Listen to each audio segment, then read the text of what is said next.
Welcome to the Encore Audio Archives YouTube channel. I'm Taper Dave, and this is my channel. I've uploaded hundreds of talks here that I've recorded at meetings in West LA, and I've also recorded conventions starting in 2013. I've got a bunch of those up. And Walt and Mary Murray, the original owners of Encore Audio Archives, started the company in the 80s, and Walt recorded Joe and Charlie's and a bunch of stuff down in Vista, California. My sobriety date is June 20th of 1994. I hope you find something you like, so please like and subscribe to my channel and comment down below. If you want to hear something that I don't have or that you don't see, I'll see that I get it. Anyways, take care and have a great day if you want to. All right, this is a one-speaker meeting. Please welcome our speaker tonight, Shannon.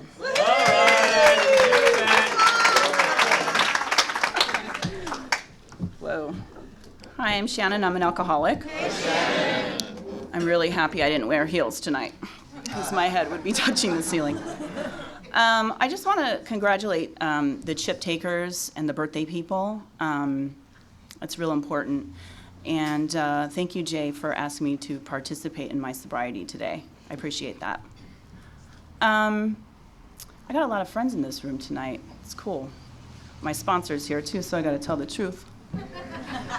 No, I tell the truth. I'm a little bit of a blackout speaker. I just don't know what's going to come out of my mouth.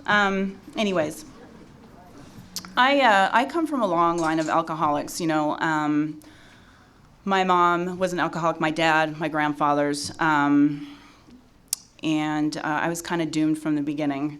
I'm Irish, Scottish, and German. And my family liked to drink, and they drank hard.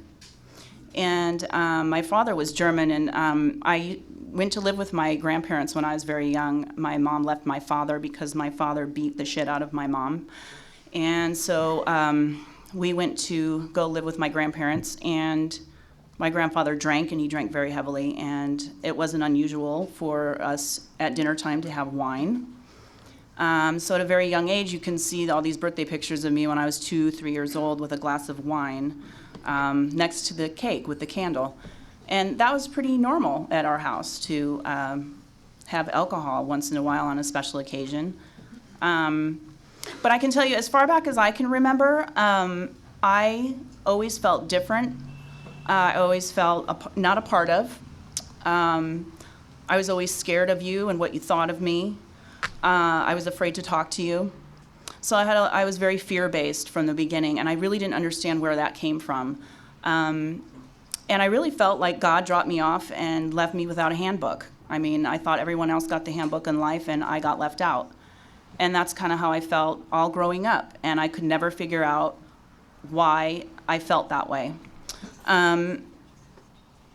I started drinking when I was about 13, although I throughout my young life, my mom would hold parties, and I would be the little girl at the party going around picking up all the leftover drinks and drinking them and getting a little bit of a buzz and liking that feeling.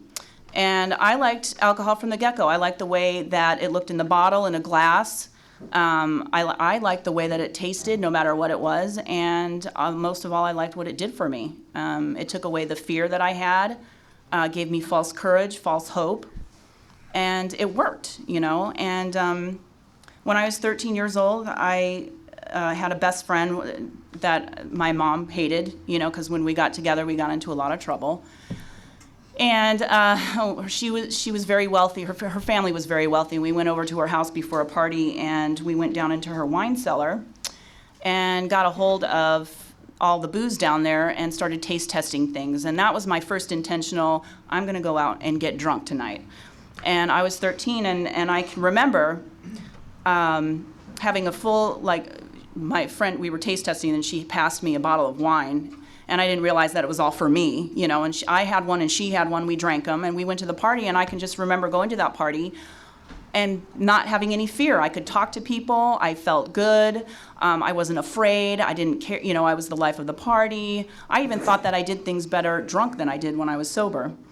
And I couldn't wait. The next morning I woke up from that drunk, and I said to my friend, I said, when can we do it again? And so right from the gate, I loved alcohol, and I loved what it did for me.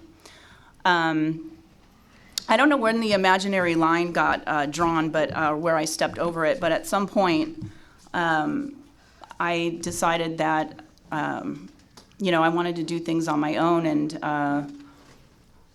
alcohol stopped working for me. I started getting into a lot of trouble. I started acting out a little bit. I mean, I shaved my head. I had a mohawk, and I had this leather jacket that said "Free Charlie" on it. I was into Charles Manson, whatever. Wear the combat boots, all that stuff, and put on the rough exterior, because really I was just a little girl inside, and I was dying, and my friends and I went out to clubs. We started going to clubs when we were about 15, and there was I grew up in Rochester, New York, by the way. I'm an East Coaster. I forgot to mention that. And one of my older friends took us out one night to a bar, and they didn't care how old you were. They never asked for any ID, and I walked into it. It was called Backstreets, and there's a reason why it was called Backstreets. It was down an alley, a dark alley, and it was a gay bar. And we walked in there one night, and my friend Richard Ford said, "Here's some money. Go to the bar and order whatever." And I said, "Well, what are you drinking?" He's like, "I'm drinking a Long Island iced tea." And I said, "That's what I want." And so we went, and I loved it. And I loved the club scene right away. I loved it. The darker the better, the smokier the better. I enjoyed the atmosphere of it. I loved the music. I loved the darkness, and I loved the drinking that went along with it. And I got into that very early. I started getting into a lot of trouble. Started not coming home at night. My mom would call the police, and I would be gone. One time I drank one night with a group of friends, and we wound up in Toronto, Canada, and I have absolutely no idea how I got there. I was wearing someone else's clothing, and I didn't know whose clothing it was. Wasn't mine. And it was one of those incomprehensible demoralization moments. I was like, wow. I had to look at a newspaper to find out where I was, and it was ugly. And so anyways, I had been gone 2 days, and I didn't realize how long I had been gone, and I got home, and the police were waiting for me, and because my mom called the cops. And that was something that normally went on in my household, because I went missing. I drank, I went missing. Stopped going to school, or I would skip school, or I would forge letters. I was lying, cheating, and thieving long before, by the way, when I took that first drink. Not even when I needed to, just because, it was whatever, to make myself look better, or whatever I felt like doing, I did. And anyways, by the time I turned 16 years of age, I knew what the laws were, and I grew up in a very abusive household. My mother was a raging alcoholic. She married a coke dealer when I was 11. And so we had a lot of drugs going in and out of our house. And I thought that was normal, people going into the bathroom and closing the door and doing their thing. And my mom was verbally abusive, not physically, but she definitely told me a lot of the times that I was stupid and I was no good and I wasn't, going to do anything with my life. And I took that to heart, and just made room for more drinking for me. And so when I was 16, I decided that I could raise myself better, and I ran away from home. I was 16, and I lived in Rochester, and I ran away to New York City, and I lived on the streets. And I did have one of those moments, again, a moment of clarity where I was like, wow, well, how did a nice girl like me get in a place like this? And I did things that girls do to survive on the streets, and I stole. I got with a crowd. I actually found a group of people who were like me in Washington Square Park. I don't know if you've heard of that park. It's a famous park, and I used to go hang out there during the day. And I met up with a group of people that were like me, and they taught me how to steal, and they taught me, where I could go for food if I needed it. And I used to wash up in the bathrooms, so at least I looked clean. But there was always drinking, there was always drugs offered. And soon somebody told me at one point, well, why don't you go to the Limelight, which was a nightclub. And that's when I got my first job in New York. And I started as a busgirl. And I loved it. I loved it because I could drink for free. Everybody there gave me what I wanted. And again, I loved working in the clubs, and After the clubs, I would basically, we would close the club and I would go to after hours, which are illegal underground clubs, and I would drink and dance and do drugs until noon. While everyone else was, going to work, I was going out to play. And that's what I did for a while, and I liked it. I had fun, But as time went on, I did realize that there was something missing. I was slowly dying, and I wasn't really sure what was going on. And I didn't always relate the things that were going on in my life, the insanity that we talk about in these rooms, doing the same thing over and over, always expecting a different result. And that was going on, and I couldn't identify, oh, geez, maybe it's the drinking, And I just remember the first boyfriend that I had in New York, I liked him. He was on the tech crew at Limelight, and he asked me out, and I thought he was cute. And we went home on the subway, and he says, hey, do you do blow? And I didn't even know what the word meant, And I'm 16, and I'm like, oh, yeah, sure. We were drinking, a 40 ounce of beer on the subway, on the way to his apartment. And we get there, and he rolls a joint with this substance in it, and I smoke it, and all of a sudden, I can't breathe. And I can't feel my legs, and I don't have any facial, everything's just dropped. And I thought I was having a heart attack, and he got scared, and he dropped me off at the emergency room and left. And I woke up, and a nurse says to me, you're really far from home, little girl, why don't you go home? And my thought should have been, wow, I almost killed myself. Instead, it was like, I just didn't get the mix right.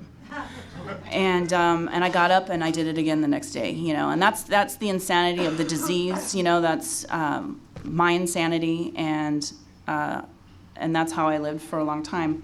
Unfortunately, that guy that I liked turned out to be my boyfriend for the next year or two, and he was very abusive, and that was something also about my alcoholism. I attracted men who were very abusive, physically, verbally, mentally. And I thought that was love, because that's how I grew up, so I just identified with that. And so I put myself through high school, and how I did that, I have no idea. I know I did a lot of drugs and drinking to help me to do that. And I graduated from high school. And I was the minority. I came from a neighborhood in Rochester that was an upscale neighborhood, all white, and I went in and I was pretty much the only white girl at that school. But after that, I had a couple boyfriends, and then I met somebody just a couple years before I got sober. And he was not an alcoholic, but he was one of those kind of codependent types, always wanted to fix me. And he had another ism of some other sort, and we got into an argument one night, and he killed himself. He blew his head off with a gun, and I was present, and he told me that it was my fault. And the reason why he did that was because I was drunk and I was daring him to do it. So I had a very huge problem for a while with that, because I felt like I was the cause of his death, and I carried that with me for a really long time. And it wasn't until I hit sobriety that I dealt with that. Pretty soon the alcohol stopped working for me, and I don't know how or when that was. I just know that I made a pit stop back at my mom's house, and I wound up moving back to Rochester just for like a couple months, and then I moved to San Diego, California, which is where I got sober. And I was living with my father, who I didn't know. I met him once or twice in my life, and I didn't really know him. And when I came to live with him, the only thing I saw that we had in common was that we drank. And we got drunk one night together, and I told him how I felt about him, which was that he was never there when I was growing up, and I hated him, and that was pretty much it. And he wound up crying, and his wife said, I've never seen him cry before. And a couple days later, he wound up getting sober. He started going to AA, and I noticed that he was disappearing at a certain time of the night, but I didn't really know where he was going until his wife told me that, he's going to meetings. And I thought, well, good, he needs them, Good for him. And so that's how my dad got sober. And I decided 3 days later, it was weird. He got sober on May 23rd, and I got sober on May 26th. And I got sober in 1991, and I was 21 years old when I decided to get sober. And for me, basically what happened for me is just that I was at a very low point. I didn't have any physical or material things to lose, but what I did lose was I lost myself. And I just felt like I was dying, and I didn't know what to do. It was like the last house on the block, you know? And I really felt that it was time to do something, and I wasn't sure what that was. But since my father said that he got sober, I decided to vomit to him one night that all the things and the bad deeds that I had done while I was drinking. And he's like, you know, you could be one of us, I don't know. And so he said, if you want, I have a friend of mine who has a daughter who's sober, and she could take you to a meeting if you'd like. And I thought about it, and I went about 30 days, and then finally I said, I told him I'd like to go to that. And the last night that I drank, I remember it was 1:45 midnight, and there was still almost a case of beer left out in the garage. And I remember it was weird. It was like, you know, when you're up at night and you feel like you're the only one awake, you know, and no one else is around, and then you got that gut feeling of like just emptiness that the wind could blow right through. And that's what was happening with me. I just felt there's nothing left, you know. And so I poured all the beer out angrily. I was pissed. I was pissed, and I poured it all down the drain, and I took it out, and I said, I don't ever want to drink again. And I don't know, and I said that quite a few times in my life. I swear I won't drink again. The only thing that was different this time is that I meant it here in my heart. And so my father brought me to this girl, and we went to this meeting, and it was a young person's meeting in Mira Mesa, and all these people out front, they were my age or even younger, and they were all happy, and they looked like they were having a good time, and they were very huggy, and I didn't like huggy type people. I was very like, oh God, please don't touch me. And they were like, welcome, you know, and I remember we sat in the front row, and I was very uncomfortable. I remember looking on the walls, and I'd see the cliches that are up on the walls, and I thought it was just art. I didn't know that it was actually related. I didn't know that it was related to the program. And I looked for the exits. That's the first thing I looked for. God, where's the exit? And I remember they said, is there anybody here in their first 30 days of sobriety? And I stood up, and I just remember all the blood just rushed to my feet, you know, and I said, oh God, I confessed. And so, and I was pissed at the same time, you know, because I thought, you know, I don't want to be an alcoholic. I don't want to do anything about it, you know. And but there was something in these rooms that attracted me, and I wasn't really sure what it was, but at that time, and I didn't really hear much at that first meeting. I heard one thing that said, if you're feeling bad, you don't ever have to feel this way again. And that's all I heard, and that's probably all I needed to hear at that time. And so I started going to meetings, and this girl used to pick me up, and she used to bring me to these meetings. And I lived over in Scripps Ranch, and she lived in El Cajon, which is really far.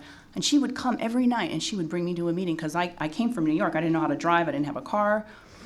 And and I started hanging out with young people. And soon enough, these girls kind of promoted this sponsor to me, my first sponsor. And she was hard. She was a real hard cookie. And she was, but you know what? That's exactly what I needed, because I had a very rough exterior. And it was really hard to get through to me. But she had something that I wanted. And so I asked her to be my sponsor, and she was, you know, she said it how it was, and she had me get commitments, and she asked me to get a big book, and we started doing work right away. And I remember I was very selective with my steps. I remember looking at those steps going, I'm not doing 4, definitely not doing 9. You know, I had it all picked out, you know, and she's like, that's not how we do it. They're in order for a reason, and we're going to do them in order. And I thought, okay. And I just remember after a couple months or so, I was kind of resting on my laurels a little bit, and I had trouble with God. I didn't like that word. I I came an atheist. I didn't believe in God. And it was a hard concept for me, but I remember she told me one thing. She said, you know, there's going to be a time in your life where you're going to be between meetings and a drink might look real attractive and you're going to go down your phone list and there's not going to be anyone picking up on that phone. So she's like, you better get a God. And I don't care if it's the motion of the ocean, Gumby, whatever. She's like, find it. And so I chose my doorknob as my God for the next 2 weeks. She goes, I want you to get on your knees every morning and pray to the doorknob then, you know, whatever. And I did, and after 2 weeks, I don't know why that action changed the way that I felt, but I started believing something. And that's how I got through to my third step. And then the fourth step, you know, it took me a while. I had a book when I got to her, and it was a huge book. And we sat, and I read it to her one evening, and we burned it in the fireplace, and I kind of felt, you know, set free from some of that stuff. And the ninth step was very scary for me because a lot of those people that I owed amends to lived on the East Coast. And one thing I learned here that's really great is that we don't have to do things alone. And she told me, you know, take somebody with you. And I made a trip to New York City, and I took one of my dearest friends with me, and I made some of those amends. And it felt good. And I was great that I had somebody to be there with me for that. And there was a point, I think, where I kind of got stuck a little bit, and I was kind of resting on my laurels, and I remember calling her for a ride to a meeting, and she kind of said it to me straight, you know, she's like, look, I am not your taxi driver, I'm not your sex therapist, I'm not your friend, I'm your sponsor, and clearly you wanted what I had, so if you want what I have, here's what I'm telling you to do. And, you know, it was a suggestion, she didn't say it like that, but she's like, get your butt to the meeting tonight, and, you know, we'll talk. And so I found myself a ride to the meeting, and I showed up, and she's like, how willing are you to stay sober? And I said, I'm willing as the dying could be, you know, and she's like, all right. And so she's like, let's get to work. And so, you know, she wanted me to do, I remember it was a big meeting, and during the break, she wanted me to go over to a newcomer and give my number, and I didn't want to because the girl standing talking to this girl, I slept with her boyfriend. So I was like, I can't go over there because so-and-so's there. And she goes, principles before personalities, dear. Get over there, you know. And funny thing about that, though, was that girl who I gave my phone number to wound up calling me, and I became her sponsor. So you never know, you know. And anyways, I completed my steps within that, within 12 months for me. And it did set me free, and I did have a spiritual awakening. I didn't really know what that was, but for me, it meant my life. I looked at my life in a different way. You know, I was very open to things. I didn't have narrow-minded thinking anymore. And my life had considerably changed, and I owed it to the program. And I had a higher power, and things were going good. And the first year I did have that pink cloud, but you know, after that, reality does set in at some point. And anyways, my life in sobriety is a trip. There's so much to even talk about, but anyways, when I was about 10 years sober, I moved here in 1997, and I got an apartment, a rent-controlled apartment in Santa Monica, and I was doing real well. I had a job, you know, went to meetings, whatever. But I did find that I started getting depressed, and I didn't know why that was, but I did. I used to come home from work, not eat, go to bed, get up, do the same thing, go to work, come home, not eat, go to bed, you know, and this went on for a while. And I found myself at a therapist's office, and I wound up you know, getting back to the program, but I remember one thing she said. She goes, I want you to go to a women's meeting. And I went to that, and there was a point in that depression where I said to myself, you know what, maybe I was just too young. Maybe I'm not really alcoholic, you know? Maybe I could go out and have a glass of wine. I mean, those thoughts were there. I was entertaining them. But what was weird is I went to that women's meeting that this therapist suggested that I go to, and there was a girl there who was speaking. It was a women's meeting. She was speaking for 10 minutes. And she said, I had 10 years of sobriety, and I just went out, and now I'm back. And she's like, things are not all well in the drinking world. And she said, and I thought that I was too young. And I thought, you know what? God couldn't scream any louder than he just did at me. I was like, wow, okay, got it, you know. And it's weird, those God shots happen all the time, you know. I mean, I can go to a meeting, whatever I'm going through, it's like somebody says something, and it makes sense, you know. And there are so many gifts that this program has given me.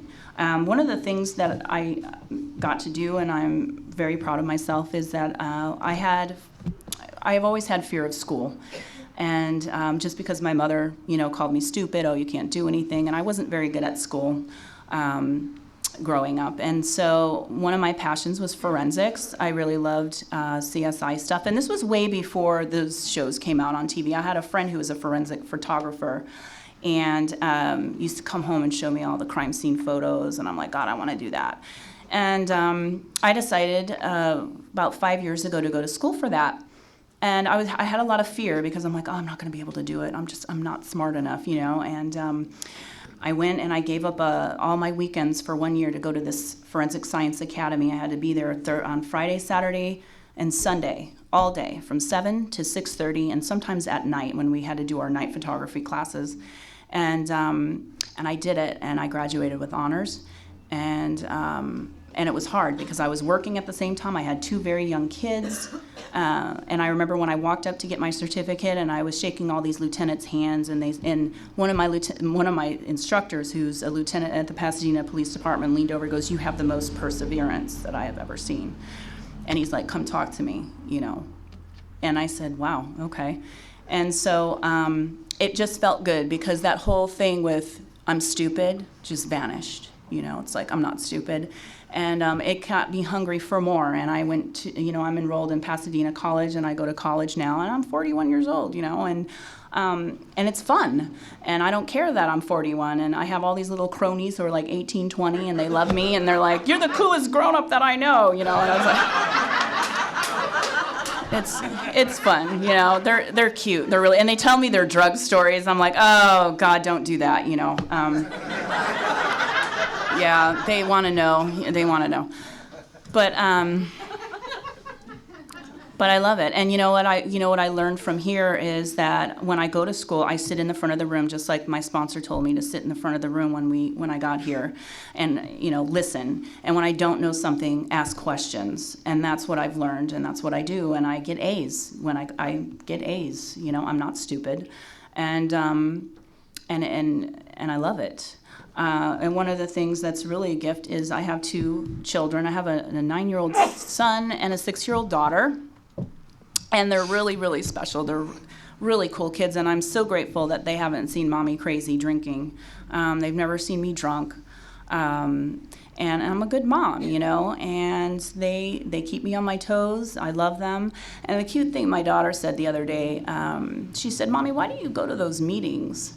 And I said, "Well, honey, you know, I go to those meetings because mommy has an allergy to alcohol, and I don't want to drink, and I go to these meetings. They help me to not drink." And she's like, "Mommy, I'm so glad that you're sober because you're a really good mommy." And I was like, "Aw."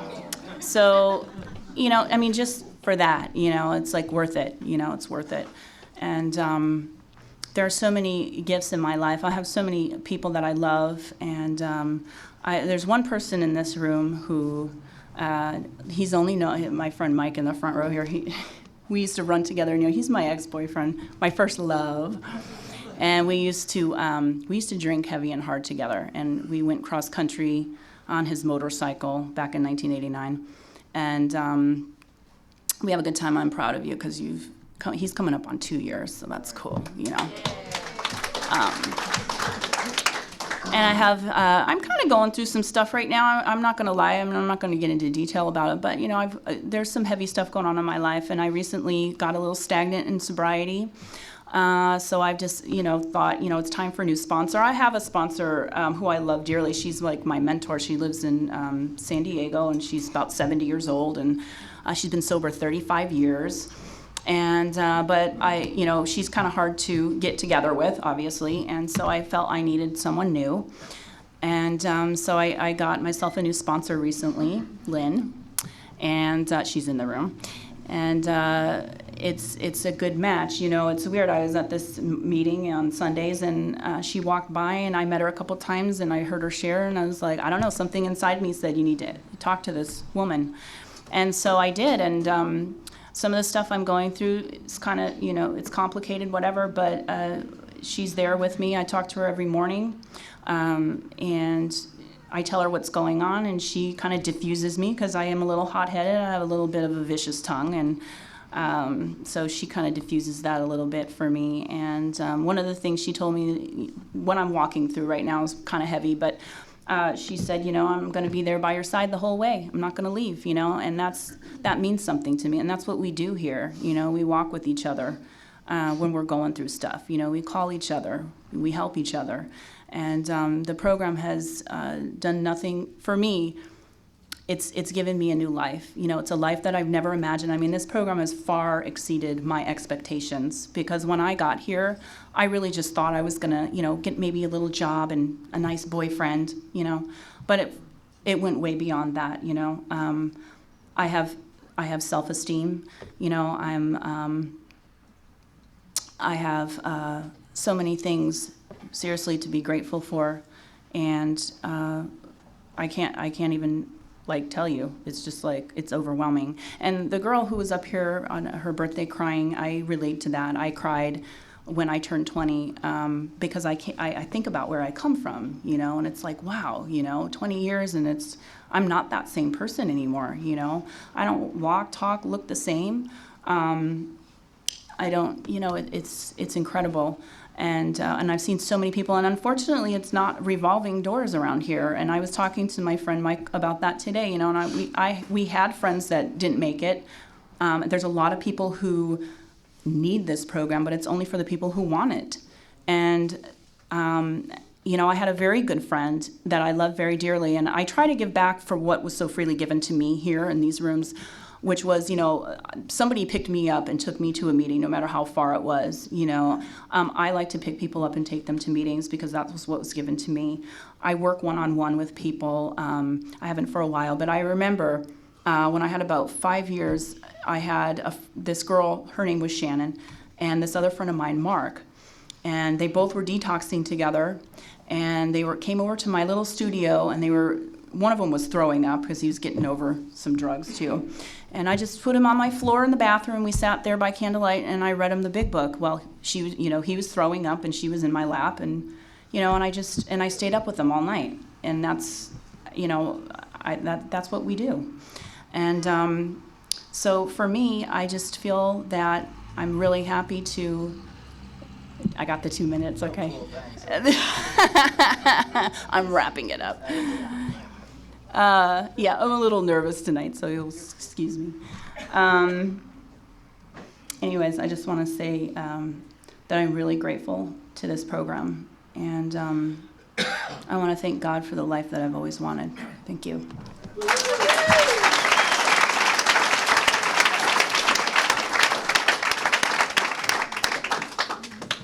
I think we got a great talk going on here. Thanks for watching the channel. Taper Dave here. Just curious, do you think this is better than Zoom? Okay, this is how I prepare my drone for launching. I like to do it inside the cab of my truck so I'm not standing outside in the weather. To install the joysticks for control, up and down, right and left, powered on. I have an Android phone that I use to connect it to the drone with, and it's actually controlled through the iPhone, through an app. Oops, wrong way. It's actually controlled through the iPhone, or through this Android phone, through the app. It's actually controlled through the Android phone, through an app, and you connect it through this short connection right here.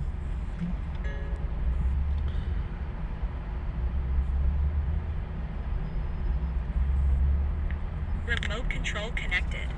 Remote control's connected. So pull out the drone. I have to extend the legs. Long legs extended first, then the short legs. Remove the gimbal protector. Set that aside, then power it on one short burst and one long burst. I lay it down.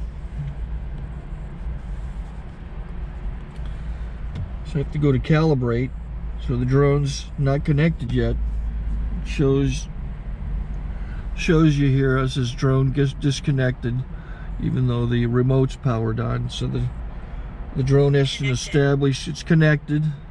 So I go into the app to calibration mode. First I'll calibrate the remote controller. Start calibration. Out, in, oop, out, in, up, down, and then this little wheel is to control the gimbal. So it's calibrated. Go to gimbal calibration, start calibration, and then it calibrates the gimbal. I don't know if that shows up. The gimbal's moving all over the place. Changes, you can see it on the video. And I'm calibrated to take off. It's acquired 7 satellites at the moment. There are 26 satellites up in the sky, which it has to acquire before you can take off. So it's connected. It's got enough satellites. This is white. I can go to press this little arrow button, swipe right to take off, and it would start the motors if I slid this to the right. But I'll wait till I get outside. Don't want to do it inside.